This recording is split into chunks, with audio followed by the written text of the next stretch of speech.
Hello, this is Postdoc Chronicles week number, I believe it's week number 18. So I'm gonna do this real quick because I'm behind. So this Postdoc Chronicles is actually from 2 weeks ago, and then right after this, I'm gonna do another Postdoc Chronicles right away for week number 19. Okay, so as you can see in the background, I'm actually currently playing Paladins. So it's like Overwatch, but free for the Nintendo Switch. So that's what I'm doing right now. But basically, for the past for Postdoc Chronicle week number 18. So a week before that, I mentioned something about a desktop PC that Jong and I were able to harbor inside my room. There was like a CPU that was unused, so we tried to set it up, and then there was like a monitor and so on. So we actually got it working. I was able to install some Ubuntu and then some of the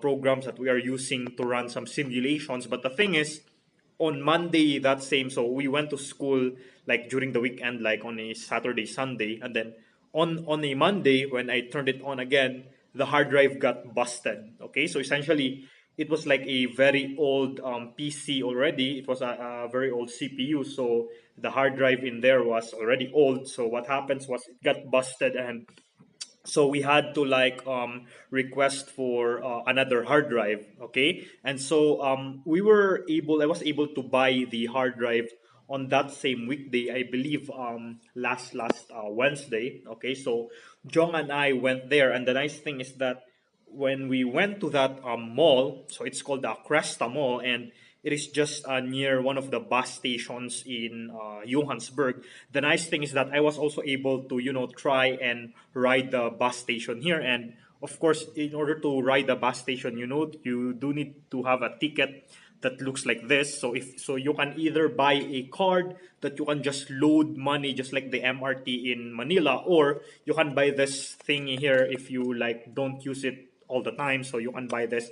But of course, these guys are more expensive than the ones if you buy the card and then you just keep on reloading it. That's way cheaper. Okay, but the nice thing that I noticed with the bus station here, man, it is so orderly, compared to the bus station in Manila. Like in the Philippines, when you like this is like the bus stop. So when you're waiting for the bus stop, so people should wait here. So what people do is that so that they don't have like, I don't know, they don't have this concept of queuing or forming a line, so just so they can ride the bus right away. So the bus will be coming on this direction, so people will like stay here. Okay, and then other people who don't want to be who wants to be ahead of this guy, they will stay here, and so on. And so what happens is that this is the bus station, everyone will be staying here, and then they're trying to meet the bus. So it's like it's a hassle. And the sad thing is, okay, so this is the sad thing, if you don't join them, okay, if you don't join those people who are like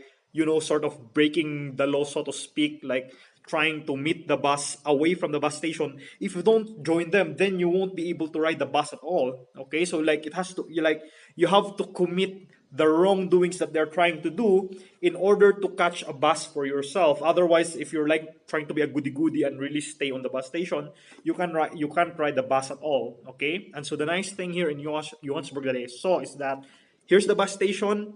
The people are really like lining up. They respect the concept of, okay, this guy arrived before me, then he should ride before me. So it's really very very well arranged. Okay, but basically, yeah, in that mall I bought in this so-called Cresta Mall, I was able to buy a hard drive, a 3 terabyte hard drive that I was able to install just on that same week on that CPU. And fortunately, even though it was a very old CPU, I was told by the guy who was trying to install it, what did you buy? Why did you buy the 3 terabyte? This is an old CPU. Sometimes they have like an upper bound, an upper limit of the hard drive or the memory that they can accommodate. So I was really worried, like, 3 terabyte was the smallest they have. I can't find anything smaller. The original one, by the way, that got busted is just 256 gig. Okay, so 3 terabyte is a huge step up, but good thing when we tried it, it's working now. Okay, so it's a nice thing. So another thing that I did when I went to Cresta Mall,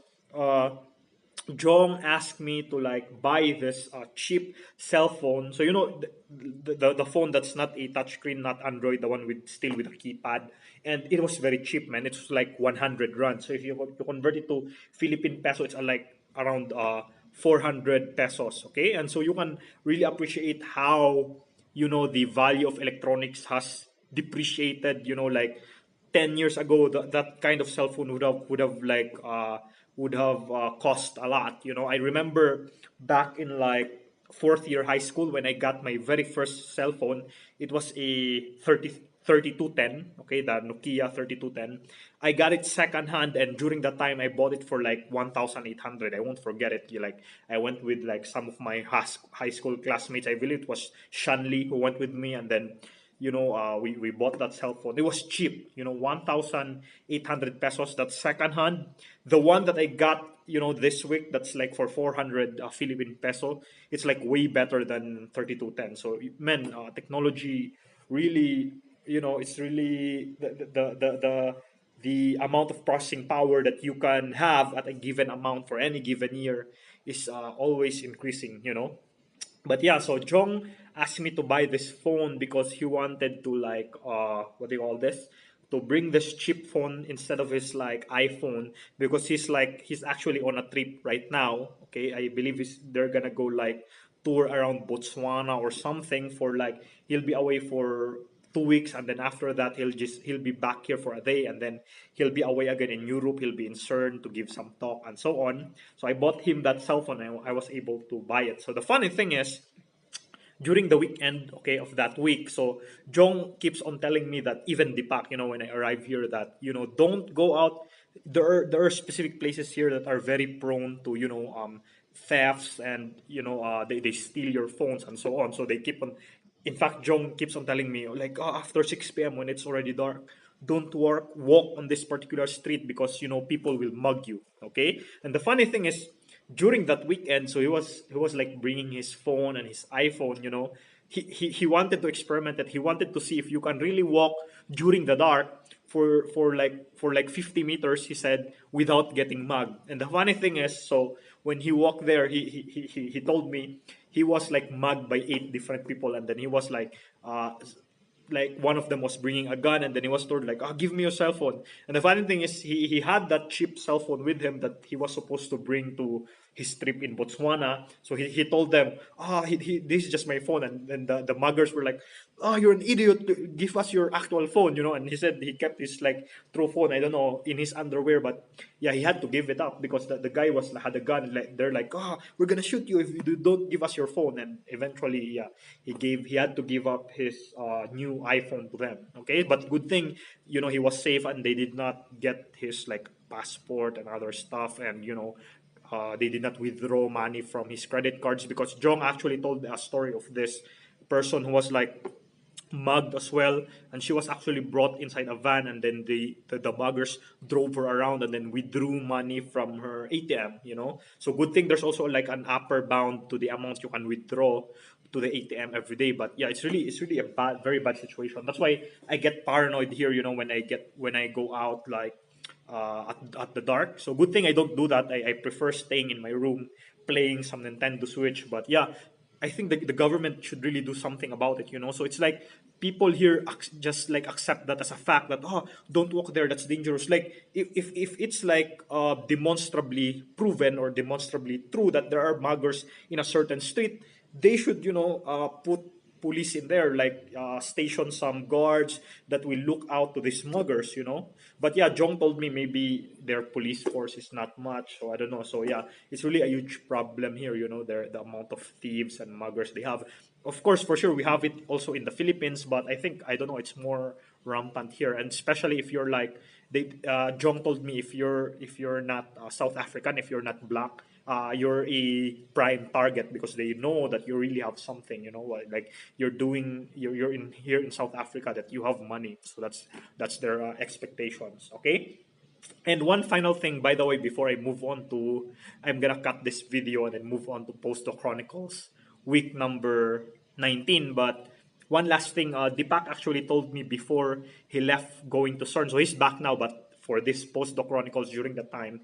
He went to CERN. He actually told me that the books that I got in CERN, all the physics books, I can actually refund them. Okay, and so in fact, I processed that refund already, and it's really funny because when I was in Switzerland, I was trying to budget my daily allowance just so I can spend some of my daily allowance to buy those books. So that's why I had to eat McDonald's every day while I was in Switzerland, right? So I told Deepak, so if I will like ask them to refund these books, are they still mine? Okay, so it's really important because, for example, Peskin and Schroeder's Quantum Introduction to Quantum Field Theory, I want to have a personal copy of that book. So if they refund it and then afterwards it becomes their copy, they get it from me. I don't want it refunded. It's fine. I'm fine paying it with my own money. But then Deepak said, I don't think they care about it. So like I don't think Deepak said that I don't think they're gonna like check. Hey, where are the books that you bought after I am done with my postdoc? So I believe like after all is said and done, all those books will still be mine, right? So yeah, so I got all those refunds. So after like eating McDonald's every day so that I can buy these books, in the end I can refund them. But still fine, right? I didn't know that. So at least I was able to save a lot of money while I was in Switzerland. Okay? So again, that's my update for Postdoc Chronicles week number 18. Week number 19 is coming right up. So because I'm having a backlog so that I won't have a backlog anymore. Okay? I'll see you to Postdoc Chronicles week number 19. Bye-bye.